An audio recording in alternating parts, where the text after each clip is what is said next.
जीवन में हमने चलना सीखा, उसके लिए हमें गुरु चाहिए था। गुरु रूप में माता पिता मिले, उन्होंने चलना सिखाया, बोलना सिखाया। फिर हम पढ़ने गए, पढ़ने के लिए हमें गुरु चाहिए था। ए बी सी का खा ये सब हमको सिखाया गया। हम फिर और बड़े हुए, हमें नौकरी के लिए गुरु चाहिए था। हम कॉलेज गए, वहाँ हमको गुरुओं ने बताया ऐसे काम करो। हमने ड्राइविंग सीखी, उसके लिए हमें गुरु चाहिए था।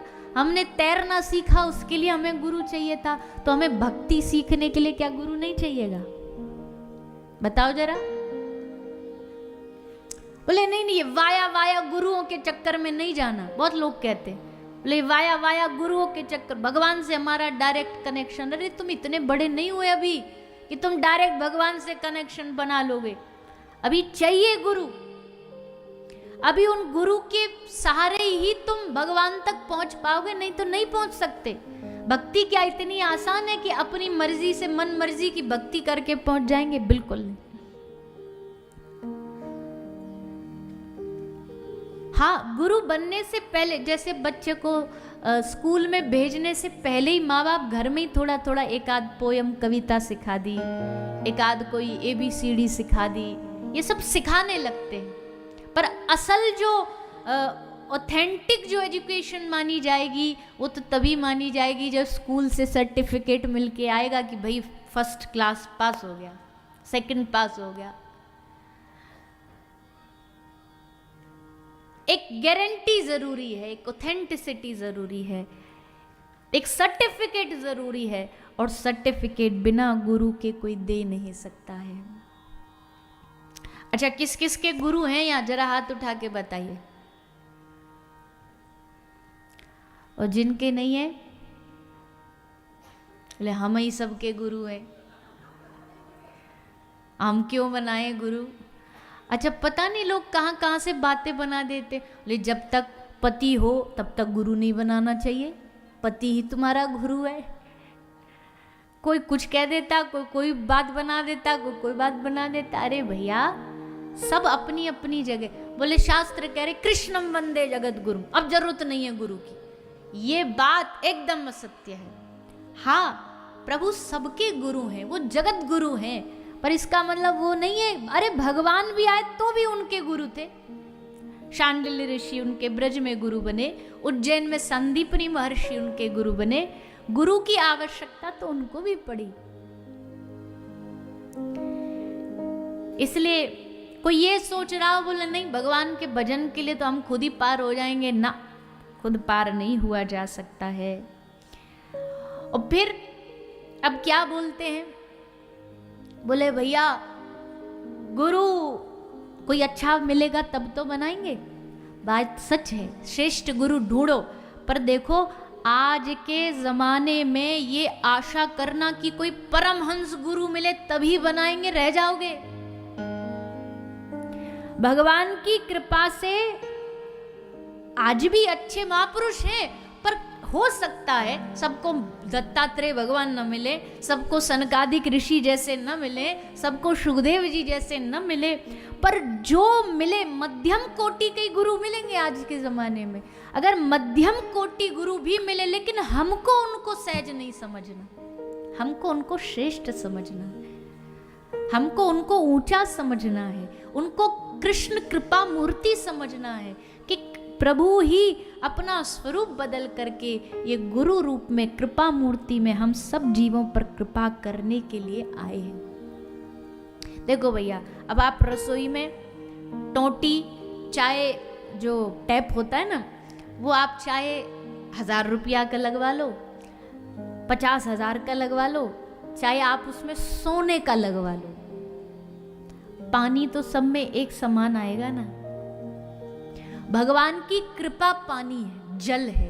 अब किसी को गुरु थोड़ा श्रेष्ठ हो गया, किसी को कोई मध्यम भी मिल जाते हैं, कोई बात नहीं, पर उनमें जो कृपा बरस रही है ना, उसका महत्व है। गुरु तो टोटी है, गुरु तो उस टोटी का काम करता है, कृपा कहीं और है, कृपा वहां से उनके माध्यम से बरसाई जा रही है। इसलिए अपने गुरु को कभी साधारण नहीं समझना, बस ये भाव रखना है। आजकल अगर कहीं भी थोड़ा बहुत गुरु और शिष्य में कोई थोड़ा बहुत मिलावट चल रही है ना, झोल चल रहा है, तो उसका एक कारण ये भी है, लोभी गुरु लालची चेला, बीच नरक में ठेलम ठेला। ये जो शिष्य भी जो बनते ना, अरे आजकल गुरु कहाँ मिलते अच्छे, अरे आजकल शिष्य भी तो अच्छे नहीं मिलते। शिष्यों को क्या चाहिए गुरुओं से? कितने ही बिरले शिष्य होंगे जो गुरु के चरणों में जाके कहते हो गुरु जी कुछ नहीं चाहिए हमें आपसे, हमारे हृदय में बस कृष्ण भक्ति प्रज्वलित कर दो। क्या मांगते हम ये? हम क्या मांगते? गुरुजी बेटा पढ़ाई नहीं कर रहा, गुरुजी बेटे को नौकरी लग जाए, गुरुजी बहू अच्छी आ जाए, ये सब तो मांगते हम संसार की चीज। पहले अच्छे शिष्य बनो, मांग अच्छी करो। नौकरी दुनिया का कोई सेठ भी दे सकता है, बहू कोई दुनिया में और भी दिला सकता है, लेकिन कृष्ण भक्ति गुरु के अलावा कोई नहीं दे सकता है। भगवत भक्ति एक गुरु ही दे सकता है। सारे संसार में, सारे जगत में ऐसा कोई पैदा नहीं हुआ जो अपनी इस गुरु की महिमा को लिख सके। हरि की भक्ति नावरिया, हरि नाम पतवार, सदगुरु देव मल्हार हैं, चढ़े सोतरे पार। सदगुरु मल्हार केवट का काम करते हैं। गुरु कौन? गुरु वही जो संत सेवावे, गुरु वही जो विपिन बसावे। विपिन मतलब वृंदावन। गुरु वही जो संत सेवावे, गुरु वही जो विपिन बसावे, गुरु वही जो हर ही मिलावे, इन करनी बिन गुरु न कहावे। ये करनी है गुरु की, ब्रज से नाता जोड़ देगा। सत्संग में मेरी बात चलाई, सदगुरु ने मेरी कीनी सगाई, उनको बुला के हथ लेवा तो करा दो। जैसे संसार में शादी होता है तो ननद आती है गठजोड़ करने के लिए, वो बांधती है दोनों का पल्ला, गांठ बांधती है, और ऐसा बांधती है, मजाक भी करते हैं, उसमें 4-4, 5-5 गांठ लगा देते, वो खुले ही ना कभी। ऐसे गुरु हमारा संबंध भगवान के, हमारे जीवन को ठाकुर जी के पीताम्बर से बांध देते, ऐसा बांध देते हैं कि अब सारा जीवन भी खोलने की कोशिश करो तो खोल नहीं सकते। भैया, जन्मना जायते शूद्रः, सुनो ध्यान से, बात हम नहीं कह रहे, शास्त्र की बात है, कोई बुरा नहीं मानिएगा, पर कह रहे हैं जन्मना जायते शूद्रः।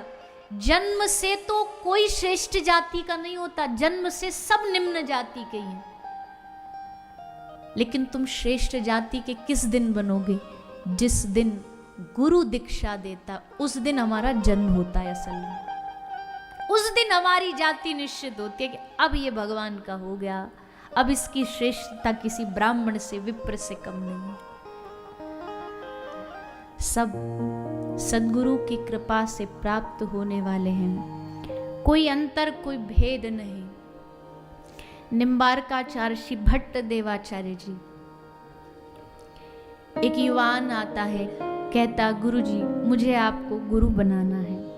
भट्ट देवाचार्य जी ने कहा तुझे मुझ में क्या दिखाई देता है? तो बोलता कुछ नहीं। बोले दोबारा आना।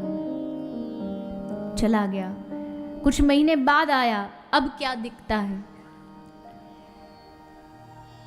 कुछ महीने बाद कहता है पहले मुझे आप में कुछ नहीं दिखाई देता था, अब मुझे थोड़ा थोड़ा आप में प्रकाश दिखने लगा है। बोला वापस जा, फिर आना। कुछ समय बाद आया, अब क्या दिखता है? बोले मुझे अब आप में 2 नेत्र नहीं, तीसरी आंख दिखाई दे रही। बोले जा, दोबारा आना। 12 साल तक उसे घुमाते रहे। 12 वर्ष बाद आया, अंत में गुरु ने कहा तुझे मुझ में क्या दिखाई देता है? आंख से आंसू आए और कहा हे गुरुदेव, मुझे आप में अपने युगल सरकार दिखाई देते, मुझे अपने राधा माधव आप में दिखाई देते। गुरु ने कहा हाँ, अब तू है शिष्य बनने का लायक। बात ये नहीं है कि गुरु चाहता है कि वो मुझे भगवान के समान माने, पर जब शिष्यत्व आ जाता है असल वाला, तब गुरु में भगवान ही दिखने लगते। इसीलिए भट्ट देवाचार्य जी उसे वापस लौटाते रहे। अब तुझे मुझ में भगवान नजर आ रहे ना, युगल नजर, हाँ अब तेरा शिष्यत्व पूरा हो गया। कान में मंत्र दे दिया। यानी जब गुरु तत्व समझ आएगा तब समझ आएगा कि वास्तविकता में गुरु स्वरूप में ही परमात्मा होते हैं, गुरु के अंग में ही भगवान खेल रहे होते हैं। कितने महापुरुषों के चित्र हम देखते हैं, उनके एक अंक में गोद में एक तरफ श्री राधा रानी बैठी, एक तरफ श्याम सुंदर बैठे।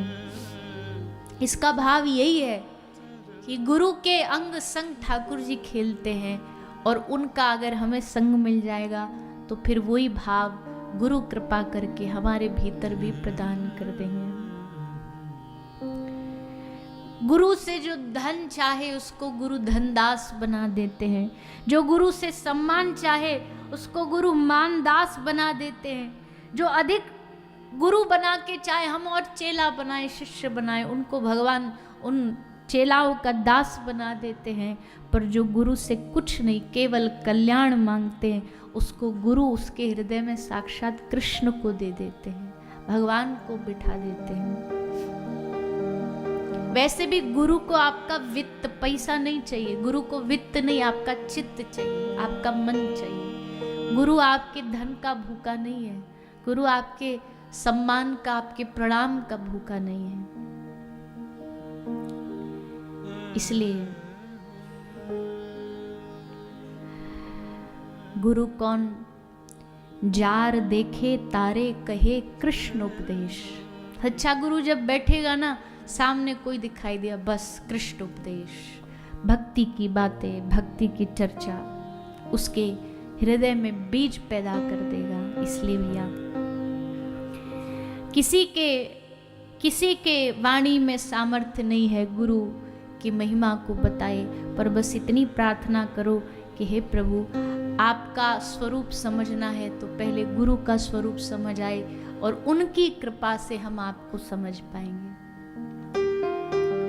तो ऐसा मन में भाव रखना कि हम सीधा भगवान को पालेंगे, नहीं। कलयुग है भैया, कलयुग का समय चल रहा है। वैसे तो हर युग में ही कोई युग ही ऐसा नहीं जब बिना गुरु भगवान मिले हो। मीराबाई से बड़ा कोई भगवान का भक्त हो सकता, बताओ? लेकिन मीराबाई अपनी सखी ललिता के पास सैया पर पड़ी पड़ी खूब रो रही है कि मुझे गिरधर मिलते क्यों नहीं है। तो ललिता ने कहा कि जी आपके जीवन में सब है पर गुरु नहीं। मीरा कहती है मैं कहाँ जाऊं गुरु ढूंढने? बोले आ जाएंगे दरवाजे पर। और बस इतना काई था कि एक दासी भागी आई। मीराबाई साथ द्वार पर एक साधुओं का झुंड आया है, और उस साधुओं का नेतृत्व कर रहे हैं स्वामी श्री रैदास। मीरा ने जैसे सुना कि दरवाजे पर रैदास जी पधारे, मीरा उठ के भागी और गिरती पड़ती ठोकर लगी और सीधा जाके गिरी। सर उठा के देखा तो सामने श्री रैदास जी खड़े थे। अंग्रेजी में एक कहावत है, लव एट फर्स्ट साइट। ये संसार में नहीं होती, ये शिष्य को होती है, अपने गुरु को देख करके। लोग कहते हैं गुरु को कैसे पहचाने? बोले पहली नजर में पहचान जाओगे, पहली दृष्टि में ही पहचान जाओगे। मीरा पहचान गई, ये रैदास मेरे जीवन के हर एक संबंध को भगवान से जोड़ने वाले हैं। चर्मकार जाति पाति न पूछे नहीं कोई, हरि को भजे सो हरि का हो। साधुओं की कोई जाति नहीं होती, साधुओं का कोई वर्ण नहीं होता, साधु साधु। चप्पल गठने वाले, कठौती में गंगा, ये जो सुना है ना, रैदास जी से ही आरंभ हुआ। संत श्री गोरखदास जी को रैदास जी ने अपनी कटौती में से जल निकाल के बोले लो गंगा जल पी लो। संत गोरखनाथ जी गोरखनाथ जी ने हाथ में ले तो लिया जल, पर भैया थोड़ा मन में विषय आया कि कटौती, इसमें तो ये चमड़ा जूता ये सब करते हैं। पिया नहीं, शरीर पे डाल दिया, चले गए। पाकिस्तान, उस समय तो एक था पाकिस्तान की तरफ कबीर दास जी की कन्या बेटी कमलाबाई, वो वहां ब्याही हुई थी। गोरखनाथ जी उनके घर गए, वस्त्र धोने की सेवा मिल गई उनको। वही वस्त्र जिसमें रैदास जी की कटौती का वो जल जैसे धोया, खुशबू आई। आहा, ये तो कुछ अलग खुशबू है। भक्ति की अलग खुशबू होती है ना, कोई इतना महक नहीं सकता जितना एक साधु का चरित्र महकता है, जितना उसका वस्त्र महकता है। तो उसको स्पर्श करके जिह्वा से लगा लिया, उस कटौती के जल को स्पर्श किया जैसे, तो उन कबीरदास जी की पुत्री के हृदय में भक्ति भाव उमड़ गया, पूर्ण भक्ति में डूब गई। गोरखनाथ जी को पता चला तो अरे राम राम राम, हमसे क्या अपराध हुआ। वापस आए, रैदास जी को कहा हमको कटौती का वो जल चाहिए। रैदास जी ने कहा एक बार मिलना था, अब जिसको मिलना था मिल गया, अब नहीं। ऐसे रैदास जी थे वो रैदास जी। थोड़ा इसमें मतभेद तो है ही कि मीराबाई सा के गुरु कौन थे, कोई कुछ बताता, पर अधिकतर ग्रंथों में लिखा है रैदास जी।